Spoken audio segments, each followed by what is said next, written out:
Yo, what is up, EAE fam? It's your boy AB. Happy New Year. And yes, man, things are looking a little different today. I've got a room full of parts, and some of these parts are getting ready to leave with one of the vehicles, the F10 535i, to have some of the parts installed. But what I like to do on this channel is bring you DIYs. So I've got a little setup here. I'm gonna show you what parts we've got in. In fact, all three vehicles are needing some work done. The E93X5, the F10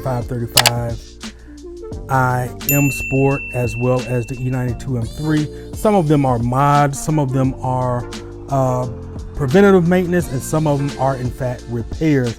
So we're going to dive into the parts list today for each vehicle, and then we're going to get into what's to come on the channel, the various series that are coming for the channel here in 2022.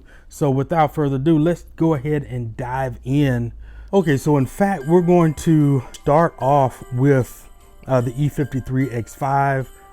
All of the parts for the E53X5 are out in the garage as we speak. Everything for the E53X5 had pretty much come in before the holidays. Was working on a brake issue. So we've got rotors and replacement pads, Akebono pads for it. So we've already started repairs on that. I've got a DIY coming up for that soon. We also had to replace the door handle carrier. So that is one of the common issues that you have with ownership of the E53X5 and a few other things too, but we're going to dive into that in another video. These are actually some items that I actually had bought for the car, bought for the 5 Series a while ago, never installed them. But these are the LED reverse lights. This is the blackout reflector for the front bumper. We've got the cabin air filters for the 5 Series. In fact, I did the cabin air filters on the E92 M3. So if you're watching this and you have a E9X M3, definitely go and take a look at that video if you are needing to replace your cabin air filters for it. But stay tuned for that DIY for the 5 Series. Let's get into this box. This is all for the 5 Series.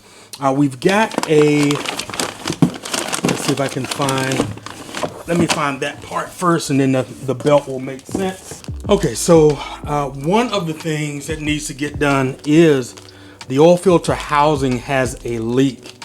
So one of the common failure points are the actual gaskets. I was originally quoted for having the entire oil filter housing replaced, but after doing a little bit more homework and research, replacing the gaskets for it was the thing to do. So in replacing the gaskets for the oil filter housing, there's a couple for the actual housing. There's one on each side of it. I'll get more in detail on what these gaskets are during the DIY video, as well as the intake manifold gasket, and then here are some individual gaskets as well for the intake manifold. So we'll see if they are needed. I've seen some descriptions that may be able to get it done without removing that, but either way, I've got it in case we need it, so we're ready for that. One of the issues with the oil filter housing leaking, we've got oil getting on the old belt, so we do have a serpentine belt here to replace that with, as well as we're going to change the oil, which is why we have motor oil here. Here's Liquid Moly 5W40. That's 2 liters, and then we have the big 5 liter right here. As you can see, it's 540. I'll talk more about the oil weights in a separate video. Maybe I'll touch on that a little bit in the DIY video for changing the oil. So let's move on to the suspension parts now. Let's move right into one of the main parts that needed to be replaced because it is a worn item. And if you know anything about CV joints, those are a common wear item on any vehicle, to where you have the boot itself, whether it's the outer or the inner, because this one is closer to the drivetrain.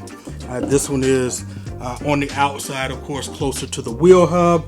But what ends up happening, these boots split, which you can replace the boot. They have a boot kit that you can replace that's, you know, much less expensive. But honestly, I don't know how long that was worn. And yeah, you can pack a little bit of grease in there. In this particular case, we're just going to go ahead and replace both sides. Now we're getting into the DIYs that I'm really looking forward to doing, because I haven't done suspension just yet. Mind you, all of the vehicles are in need of suspension upgrades. So this one, this is the OE shock. Here is where the fun begins. We've got H&R springs that are going to be replaced, and I'm very excited about doing this DIY, because I do see that doing suspension isn't as difficult as it may appear to be. So we've got lowering springs. The reason that we ended up with lowering springs for the car is because I couldn't find, honestly, prices worth paying for the genuine springs. There was not an OE spring. There was only the genuine parts. The genuine part was about, I want to say, $179 each spring, and both springs in the rear were actually broken. So after doing some inspection, we noticed there was some clunking going on at some point in time last year. Then we have what's called the Guibo. This is the disc, the rubber disc that is in between the joints of the CV, of the drivetrain, of the axle. I almost forgot. Let me talk about this DIY for the E92 M3 that's coming up. I had the alternator go out last year. I forget exactly when, but I did replace it. We had an issue though. If you can see that, there's only one pin there. The genuine part had 2 pins, but I'm going to share with you my findings on that, because that did make for an interesting weekend when I went to put that part in and was delayed in doing so until the next week for the replacement part to come in. So I'm going to talk more about that, so stay tuned for that. There will be a DIY on how to change your alternator in your E92 M3. So stay tuned for that. All right, guys. So here's the part we've been waiting on. This is the one that I've been eager to talk the most about. It is the BC Racing BR Series coilovers. As you can see, this one is chassis code E92 M3, part number I-13, coilover type RA.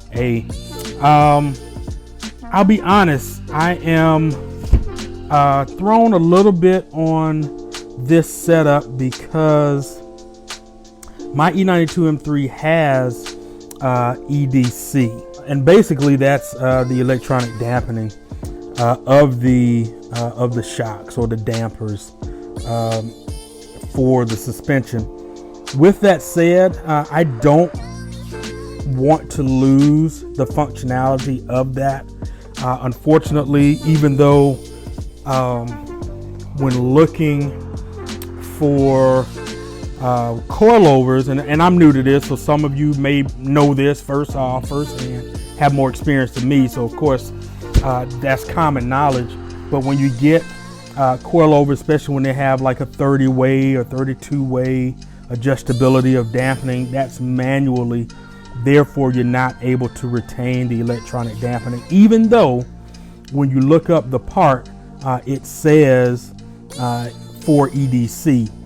Turns out that's more than likely, I hadn't confirmed it yet, but turns out that's more than likely possibly having to do with the spring perch. Maybe that has to do with the fact you have to replace the end link. I'm not sure exactly, but it doesn't allow for you to retain the EDC function.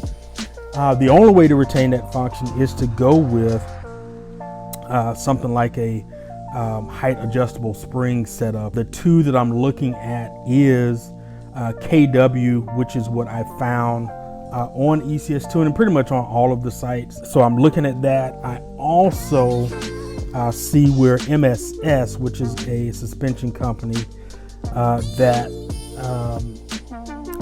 Imran from Evolve Automotive have used recently in a video for the E92 M3 that they're doing, and that actually has an advantage over the other height adjustable kits that are out. So I'm really looking forward to getting that. So what I can say is stay tuned for that. I believe at this point, no, I'm not going to, definitely not going to keep the BC coilover set up. I want to retain EDC. The other part to that is you either will have an error code for your suspension because the EDC is not connected, or you have to get, it's about $510, some absurd amount to pay for this module to erase that code. I'm sorry, that's $500 for that is not worth it. Hey, thank you guys again. Happy New Year to you. I hope your year is starting off well. Mine is definitely starting off with a lot of mod, and as always, keep driving.